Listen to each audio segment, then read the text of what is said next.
Hello everyone, welcome back to my channel. और आज मैं लेकर आई हूँ आपके लिए क्लास 10th का चैप्टर 10 लाइट। उसका सेकंड पार्ट आज हम यहाँ पर डिस्कस करने वाले हैं। इससे पहले हम बेसिक इन्फॉर्मेशन उसके लिए डिस्कस कर चुके हैं। तो आज हम यहाँ पर इस वीडियो में डिस्कस करेंगे स्फेरिकल मिरर्स के बारे में। क्लियर? तो सबसे पहले हम बात करते हैं कि स्फेरिकल मिरर्स एक्चुअल में होते क्या हैं। तो देखिए, स्फेरिकल मिरर्स को ही हम कर्व्ड मिरर्स के नाम से जानते हैं। टू टाइप्स के होते हैं, concave mirror and convex mirror. अगर हम बात करते हैं कॉनकेव मिरर की, तो कॉनकेव जो है वो आप देख रहे हैं, ये जो केव बन रही है ना, जहां पर ये केव का फॉर्मेशन हो रहा है, ये कॉनकेव मिरर कहलाता है। एंड जहां पर ये बल्जिंग आउट पार्ट है उसको हम कहते हैं कॉन्वेक्स मिरर। कॉन्वेक्स मिरर का दूसरा नाम डाइवर्जिंग मिरर भी होता है, और कॉनकेव मिरर को हम कन्वर्जिंग मिरर भी कहते हैं। और ऐसा किस लिए कहते हैं, तो आप डायग्राम से देख सकते हैं इजीली कि कॉनकेव मिरर पर जो भी पैरेलल लाइट्स आती हैं, पैरेलल लाइट रेज फॉल होती हैं, वो आफ्टर रिफ्लेक्शन एक पॉइंट पर जाकर मिलती हैं और उस पॉइंट को हम फोकस कहते हैं। इसीलिए इसको हम कन्वर्जिंग मिरर कहते हैं। यहाँ हम कॉन्वेक्स मिरर में देखें तो लाइट रेज जो कि पैरेलल है प्रिंसिपल एक्सिस के, वो रिफ्लेक्टिंग सरफेस से टकराने के बाद डाइवर्ज हो जाती हैं, डिफरेंट डायरेक्शंस में चली जाती हैं, और इसीलिए इसको हम डाइवर्जिंग मिरर भी कहते हैं। क्लियर? यहाँ पर हम डिफरेंस पढ़ लेते हैं इनके। जैसा कि मैंने अभी आपको बताया कि स्फेरिकल मिरर्स जो होते हैं वो ही कर्व्ड मिरर्स भी कहलाते हैं। ठीक है, इन्हीं को हम कर्व्ड मिरर्स भी कहते हैं, यानी इनकी सरफेस जो है या तो ऐसी होगी या ऐसी होगी, कर्व सरफेसेस होती हैं। कॉनकेव मिरर की हम बात करते हैं जहां पर केव फॉर्मेशन हो रहा है, रिफ्लेक्टिंग सरफेस केव होती है, तो रिफ्लेक्टिंग सरफेस इनवर्ड होती है, इसलिए उसको हम कॉनकेव मिरर कहते हैं। आउटर सरफेस पॉलिश्ड होती है इसकी, ये वाली सरफेस देखिए। एंड इसको हम कन्वर्जिंग मिरर भी कहते हैं, क्योंकि जैसा अभी हमने देखा कि वो सारे जो लाइट रेज हैं उनको एक पॉइंट पर लाकर फोकस कर देते हैं, इसलिए इसको हम क्या कहते हैं, कन्वर्जिंग मिरर भी कहते हैं। रिफ्लेक्टिंग सरफेस अगर आउटवर्डली कर्व्ड होती है तो उसको हम कहते हैं कॉन्वेक्स मिरर। इनर सरफेस उसकी पॉलिश्ड होती है, और ये डाइवर्जिंग मिरर भी कहलाता है क्योंकि लाइट रेज जो कि पैरेलल होती हैं प्रिंसिपल एक्सिस के, वो आफ्टर रिफ्लेक्शन डाइवर्ज हो जाती हैं डिफरेंट डायरेक्शंस में, इसलिए इसको हम डाइवर्जिंग मिरर भी कहते हैं। क्लियर? अब इससे रिलेटेड हम कुछ टर्म्स को डिस्कस कर लेते हैं, जिससे हमको बाद में जब हम इनके ड्रॉ बनाएंगे या इमेज फॉर्मेशन करेंगे तो उनमें हमको कोई दिक्कत नहीं आएगी। तो सबसे पहले देखिए, हम बात करते हैं middle point of the reflecting surface, जिसको हम कहते हैं पोल। तो जो भी रिफ्लेक्टिंग सरफेस है उसका जो मिडिल पॉइंट है वो पोल कहलाता है, इसको हम P से डिनोट करते हैं। क्लियर? ये जो सरफेस है यहाँ इस पर, इसको हम P से डिनोट करेंगे। अपर्चर की अगर हम बात करते हैं तो effective diameter of the mirror is called aperture.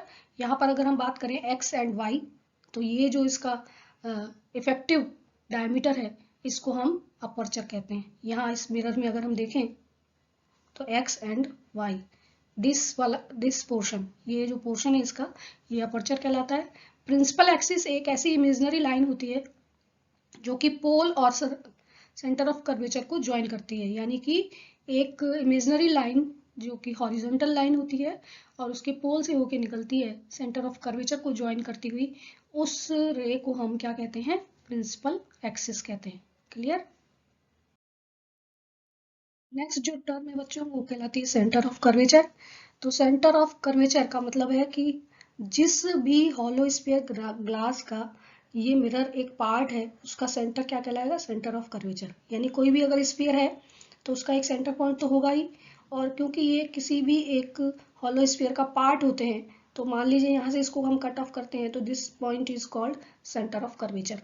तो किसी भी ग्लास ऑफ स्फीयर का अगर हम इसको कंप्लीट करें, इस स्फीयर को, तो इसका जो सेंटर पॉइंट है वो सेंटर ऑफ कर्वेचर कहलाएगा।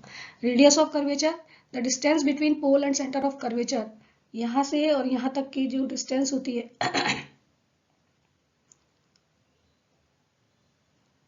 इसको हम कहते हैं distance between pole and centre of curvature, उसको हम रेडियस ऑफ कर्वेचर कहते हैं। इसको मोस्टली आर से रिप्रेजेंट करते हैं। सेंटर ऑफ कर्वेचर को हम कैपिटल सी से रिप्रेजेंट करते हैं। फोकस, प्रिंसिपल एक्सिस पर वो पॉइंट जहाँ पर लाइट रेज जो कि पैरेलल होती हैं आफ्टर रिफ्लेक्शन मीट हो जाती हैं, या फिर वो मीट होती हुई हमको महसूस होती हैं या हम उनको फील कर सकते हैं, उसको हम कहते हैं फोकस पॉइंट। तो उसको हम रिप्रेजेंट करते हैं एफ से। फोकल लेंथ, फोकस पॉइंट से लेके और पोल तक की जो डिस्टेंस होती है उसको हम फोकल लेंथ कहते हैं। उसको हम स्मॉल एफ से डिनोट करते हैं, उसको स्मॉल एफ से रिप्रेजेंट करते हैं। नेक्स्ट, फोकल लेंथ एफ और आर, रेडियस ऑफ कर्वेचर में क्या रिलेशनशिप होती है? तो F equals to always R upon 2 and R equals to 2f। इस तरह से हम उसको रिप्रेजेंट कर सकते हैं।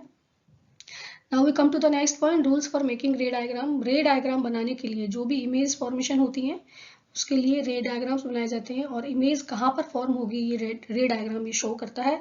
इसके लिए कुछ रूल्स रेगुलेशंस होती हैं, तो देखिए हम एक एक करके इन रूल्स को डिस्कस कर लेते हैं। सबसे पहली चीज, फर्स्ट जो कंडीशन होती है वो क्या कहती है? The light ray which is parallel to principal axis, principal axis के पैरेलल जो लाइट रे होती है वो आफ्टर रिफ्लेक्शन उसके फोकस से होके निकल जाती है। This is called first rule. या हम अगर कॉन्वेक्स लेंस की मिरर की बात कर रहे हैं तो यहाँ पर भी लाइट रे जो पैरेलल है वो डाइवर्ज हो जाएगी, लेकिन अगर हम उसको पीछे मिलाएंगे पीछे की तरफ तो फिर वो उसके फोकस से होके निकलेगी। इसलिए हम कहते हैं it appears to diverse from principal focus. तो देखिए फर्स्ट रूल क्या कहता है? A ray which is parallel to principal axis, light ray जो कि प्रिंसिपल एक्सिस के पैरेलल है वो प्रिंसिपल फोकस से होकर निकलती है आफ्टर रिफ्लेक्शन, अगर कॉन्केव मिरर है, और वो डाइवर्ज होती हुई लगती है प्रिंसिपल फोकस से अगर वो कॉन्वेक्स मिरर होता है। तो ये दोनों कंडीशंस हम यहाँ पर इजीली समझ चुके हैं। नेक्स्ट जो रूल है वो क्या कहता है? नेक्स्ट रूल कहता है कि जो लाइट रे प्रिंसिपल फोकस से होकर पास होती है कॉन्केव मिरर में वो पैरेलल हो जाती है, या अगर हम कॉन्वेक्स मिरर की बात करें तो जो लाइट रे कॉन्वेक्स मिरर के प्रिंसिपल फोकस से निकलती हुई हमको अपीयर होती है या ऐसा हमको लगता है कि वो वहां से निकल रही है, वो भी पैरेलल हो जाती है प्रिंसिपल एक्सिस के आफ्टर द रिफ्लेक्शन। तो देखिए यहाँ पर लाइट रे, कॉन्केव मिरर की हम बात कर रहे हैं, लाइट रे जो कि प्रिंसिपल फोकस से होके जा रही है वो आफ्टर रिफ्लेक्शन पैरेलल हो जाती है। क्लियर? यहाँ पर अगर हम बात कर रहे हैं तो लाइट रे जो कि उसकी प्रिंसिपल फोकस से होके निकलने वाली है, यहाँ से ये रे जो इस तरह से आएगी वो इस डायरेक्शन में चली जाएगी, पैरेलल हो जाएगी। क्लियर? यहाँ पर आपको ध्यान क्या देना है कि ये एरो क्या शो कर रहे हैं? लाइट रे जो कि प्रिंसिपल फोकस से होके जा रही है आफ्टर रिफ्लेक्शन पैरेलल हो रही है, एंड लाइट रे जो कि प्रिंसिपल फोकस से होती हुई जाती हुई हमें दिखाई दे रही है लेकिन वो एक्चुअल में वहां से मीट नहीं करती है, वो भी प्रिंसिपल फोकस से के पैरेलल होते हुए निकल जाती है। सेकेंड रूल ये कहता है। थर्ड रूल की बात करते हैं, a light ray which is passing through centre of curvature. दोनों ही मिरर्स में सेंटर ऑफ कर्वेचर से पास होने वाली लाइट रे सेंटर ऑफ कर्वेचर पर ही रिफ्लेक्ट बैक हो जाती है along the same path after the reflection. उसमें कहीं कोई चेंज नहीं होता है, जैसे जिस डायरेक्शन में आ रही है उसी डायरेक्शन में वो रिवर्ट बैक हो जाती है। तो यहाँ पर देखिए ये एरोज शो कर रहे हैं कि इसके अंदर कोई भी किसी तरह का डिफ्लेक्शन नहीं हुआ है। तो यहाँ पर भी लाइट रे जो कि प्रिंसिपल जो कि सेंटर ऑफ कर्वेचर से जाती हुई हमको दिखाई दे रही है वो रिफ्लेक्ट बैक हो जाती है सेम डायरेक्शन में। फोर्थ जो रूल है वो क्या कहता है? वो फॉलो करता है rules of laws of reflection को। तो लाइट रेज जो कि P से कोई एंगल बनाते हुए इंसिडेंट कर रही हैं या P पर फॉल होती हैं डायरेक्टली किसी एंगल के साथ, तो वो सेम एंगल से रिवर्ट बैक हो जाती हैं। ये कहलाता है फोर्थ रूल। तो यहाँ पर देखिए दोनों ही केसेस में अगर आप देखें तो क्योंकि इंसिडेंट रे एक एंगल बनाती हुई जा रही है पोल के साथ, तो वो उसी डायरेक्शन में उसी एंगल के साथ रिफ्लेक्ट हो जाती है। इन 4 रूल में से अगर हम कोई भी 2 लाइट रे कंसीडर करते हैं तो हम किसी भी तरह की कोई भी इमेज फॉर्म कर सकते हैं। जहां पर दोनों लाइट रे आपस में एक दूसरे को कट करती हैं वहीं पर इमेज का फॉर्मेशन होता है। आपके एनसीईआरटी बुक में 6 इमेजेस फॉर्म हो रही हैं कॉनकेव मिरर के लिए। तो सबसे पहले हम कॉनकेव मिरर की जो रे डायग्राम्स हैं उनको डिस्कस कर लेते हैं। तो अगर ऑब्जेक्ट इन्फिनिटी पर है तो हमें नहीं पता है कि वो कितनी दूर है, कितना बड़ा है। हम मान लेते हैं लाइट रेज पैरेलल आ रही हैं, तो पैरेलल आने वाली light rays after reflection focus से होके निकलती हैं, ये हम पढ़ चुके हैं। तो लाइट रेज जब फोकस से निकलेंगी तो देखिए यहाँ पर वो मीट हो जाती हैं फोकस पर, और जो इमेज का फॉर्मेशन होता है इसी तरह से फॉर्म होती है। और जो इमेज बनने वाली इमेज है वो image real, inverted and diminished, ठीक है, real, inverted and diminished form होती है। केस सेकंड की बात अगर हम करते हैं, if object is placed beyond C, C के से दूर रखा हुआ है ऑब्जेक्ट, लाइट रे देखिए यहाँ से पैरेलल आ रही है और वो पैरेलल लाइट रे कहाँ से चली जाती है, फोकस से होके निकल जाती है। तो फोकस से होके रिफ्लेक्ट बैक हो रही है। और इस कंडीशन में अगर हम दूसरी लाइट रे को कंसीडर करते हैं, सेंटर ऑफ कर्वेचर से अगर हम लाइट रे निकालें तो वो इस तरह से निकल रही है यहां से। जहां पर ये दोनों लाइट रे क्रॉस होती हैं वहीं पर इमेज का फॉर्मेशन होता है। तो बनने वाली जो इमेज होगी वो रियल, इन्वर्टेड एंड डिमिनिश्ड यानी छोटी बनेगी। इन्वर्टेड बनेगी, ये रियल जो इमेजेस होती हैं वो इन्वर्टेड होती हैं, ये आपको याद रखना है। सी पॉइंट या थर्ड उसकी बात करते हैं हम केस की। इस केस में object is placed at C, centre of curvature पर ऑब्जेक्ट प्लेस किया गया है। यहाँ पर अगर हम देखें तो लाइट रे जो कि पैरेलल हो रही है, फोकस से होके निकल जा रही है, एंड दूसरी जो फोकस से होके जा रही है वो पैरेलल होके निकल जा रही है। इस केस में ये दोनों रेज फोकस पर ही, वो दोनों रेज कहाँ पर कट हो रही हैं, पॉइंट ए पर कट हो रही हैं। और यहाँ पर अगर आप देखें तो जो इमेज फॉर्म हो रही है वो बिल्कुल कहां पर हो रही है, सेंटर ऑफ कर्वेचर पर ही फॉर्म हो रही है। रियल होगी, इन्वर्टेड होगी, लेकिन सेम साइज की होगी। प्लेस भी उसका बिल्कुल सेंटर ऑफ कर्वेचर पर ही बनेगा। डी पोजीशन की आप बात करते हैं, आप अगर object centre of curvature and focus के बीच में प्लेस किया जाता है, उस कंडीशन में लाइट रेज जो कि पैरेलल जा रही हैं फोकस से होकर निकल जाएंगी, और उसके बाद जो लाइट रे सेंटर ऑफ कर्वेचर से निकलेगी वो सेम डायरेक्शन में चली जाएगी। और आप देखिए यहाँ पर ये दोनों क्रॉस हो जाती हैं। जब ये इस तरह से क्रॉस होती हैं तो जो इमेज फॉर्म होती है वो real, inverted and large size की फॉर्म होती है। क्लियर। नेक्स्ट अगर हम बात करें कि ऑब्जेक्ट फोकस पर प्लेस्ड है, तो फोकस पर जब प्लेस्ड होता है तो आप देखिए इस तरह से जब हम लाइट रेज को रिफ्लेक्ट करते हैं तो जो इमेज फॉर्म होती है एट इंफिनिटी फॉर्म होती है, और साथ में रियल, इन्वर्टेड और एनलार्ज यानी कि लार्ज साइज की होती है। ये केस सबसे डिफरेंट केस होता है। इस केस में जो ऑब्जेक्ट है वो फोकस और पी के बीच में प्लेस किया जाता है। उस कंडीशन में जो इमेज फॉर्म होती है वो back side of mirror form होती है, और आप ये कह सकते हैं कि वो कैसी होगी, वर्चुअल होगी क्योंकि पीछे बन रही है, एंड इरेक्ट होगी एंड लार्ज होगी। क्लियर।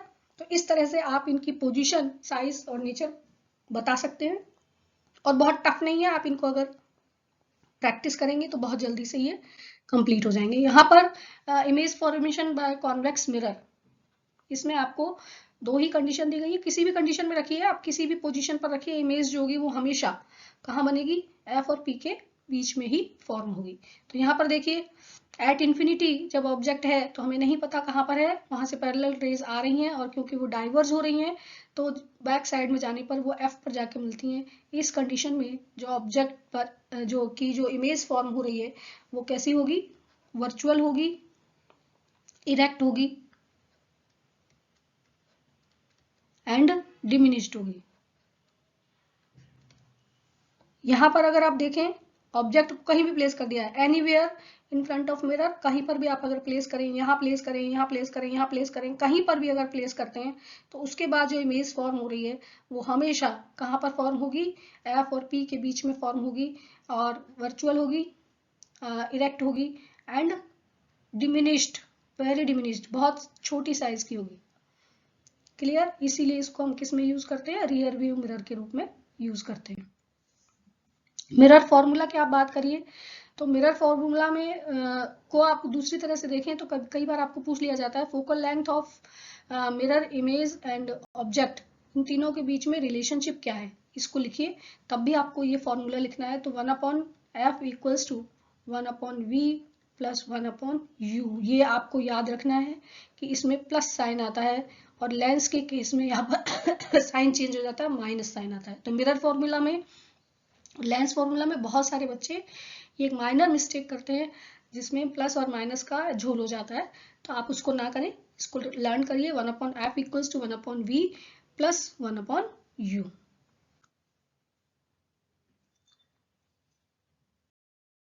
जितनी भी डिस्टेंसेज हैं वो पोल से मेजर की जाती हैं। यहाँ पर मैं कुछ क्वेश्चंस आपको दे रही हूँ जो आपको खुद करने हैं। चैप्टर आपका कंप्लीट हो गया है, यानी कि रिफ्लेक्शन वाला पार्ट कंप्लीट हो गया है। नेक्स्ट पार्ट में हम रिफ्रैक्शन के बारे में पढ़ेंगे। क्वेश्चन नंबर 1 to 6 क्वेश्चंस हैं, आप खुद करने की कोशिश करिए। कोई दिक्कत हो तो कमेंट बॉक्स में मुझे जरूर बताएं।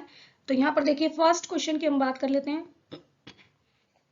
First question, the radius of curvature of a spherical mirror is 20 centimetre. Spherical mirror का radius of curvature, it means R आपको दिया हुआ है, और पूछा क्या है, what is its focal length. Focal length आपको फाइंड करनी है, यानी कि एफ फाइंड करना है। आप रिकॉल करिए एफ इक्वल्स टू क्या होता है और उसके अकॉर्डिंग इसको सॉल्व करिए। सेकंड क्वेश्चन बिल्कुल इसी तरह का है, सिर्फ उसकी वैल्यूज चेंज हो गई हैं। नेक्स्ट है what is mirror formula. Mirror formula क्या होता है ये आपको लिखना है, और उसके बारे में आपको एफ वी एंड यू के बारे में बताना है कि वो सब चीजें क्या होती हैं। व्हाट इज मैग्निफिकेशन, मैग्निफिकेशन को हम कैसे लिखते हैं, उसका फॉर्मूला क्या होता है, ये डिफाइन करना है। Next question is what is relation between focal length and radius of curvature. Focal length और रेडियस ऑफ कर्वेचर के बीच में क्या रिलेशनशिप होती है। एंड इसके साथ लास्ट क्वेश्चन है right the difference between converging and diverging mirrors. Short questions हैं और बहुत इंपॉर्टेंट हैं, तो आप इनको इजीली कर सकते हैं अगर आपने ये चैप्टर अच्छे से समझा है। Thanks for watching this video, and next video को देखने के लिए आप इस चैनल को सब्सक्राइब करना, कमेंट करना और शेयर करना ना भूलें। नेक्स्ट वीडियो अब आपका हम थर्ड पार्ट लेके आने वाले हैं, refraction of light. Clear? So thank you again.